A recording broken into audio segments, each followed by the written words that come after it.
Access anything is very bad, এই কথাটা আমার বাবা ছেলেবেলায় আমাকে মাঝে মাঝে বলতেন। আপনারা এই মুহূর্তে হাদিকে নিয়ে যা কিছু করছেন এটা শুধুমাত্র এক্সেস না, এক্সট্রিম করছেন। আপনারা বলছেন যে হাদির পায়ের নখের সমানও নাকি শেখ মুজিবুর রহমান না।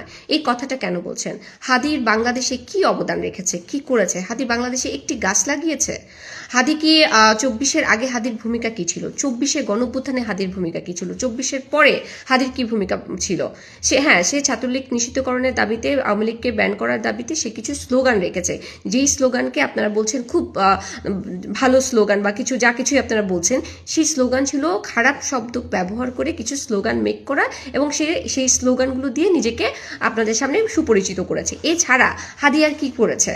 হ্যাঁ, হাদের একটা ইনকলাব মঞ্চ আছে, কিছু শব্দ তৈরি করেছে, যে শব্দগুলো আমরা 52 সালে ফেলে দিয়েছি, যে শব্দগুলো আমরা চাই না, সেই শব্দগুলো সে স্টাবলিশ করার চেষ্টা করেছে। আপনারা আরেকটা কি কাজ করলেন? হাদিকে কাজী নজরুল ইসলামের পাশে শায়িত করলেন। আচ্ছা, কাজী নজরুল ইসলামকে ভালোবাসে না বাংলাদেশের এমন একটি ব্যক্তিকে আমাকে দেখান। আপনি কোন পলিটিক্যাল পার্টির কথা বলবেন, কার কথা বলবেন? বিএনপি, জামাত ইসলাম, এনসিপি, যতগুলো পলিটিক্যাল পার্টি আছে সবার মধ্যে সমস্ত ছেলেপুলেরাই হচ্ছে কাজী নজরুল ইসলামকে ভালোবাসে, তার কবিতা আবৃত্তি করে, তার বই পড়ে, তার গান শোনে, তার গান গায়। তার মানে কি সবাইকে হচ্ছে কাজী নজরুল ইসলামের পাশে শায়িত করতে হবে? অস্কার পেয়েছে এআর রহমান যখন তার একটি গানকে তার মতো করে গাইতে চাইলেন, কাজী নজরুল ইসলামের গানকে, আপনাদের মনে আছে নিশ্চয়ই, তখন কিন্তু তার এই বিষয়টা নিয়ে বাংলাদেশের তখন প্রতিবাদ হয়েছিল যে তিনি কেন এরকম একটি রণসঙ্গীতকে তার মতো করে তিনি গাইবেন।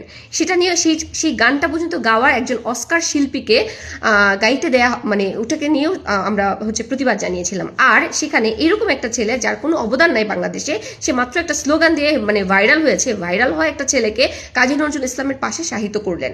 এরপরে এসে এখন 26 সালে এসে আপনারা এ ধরনের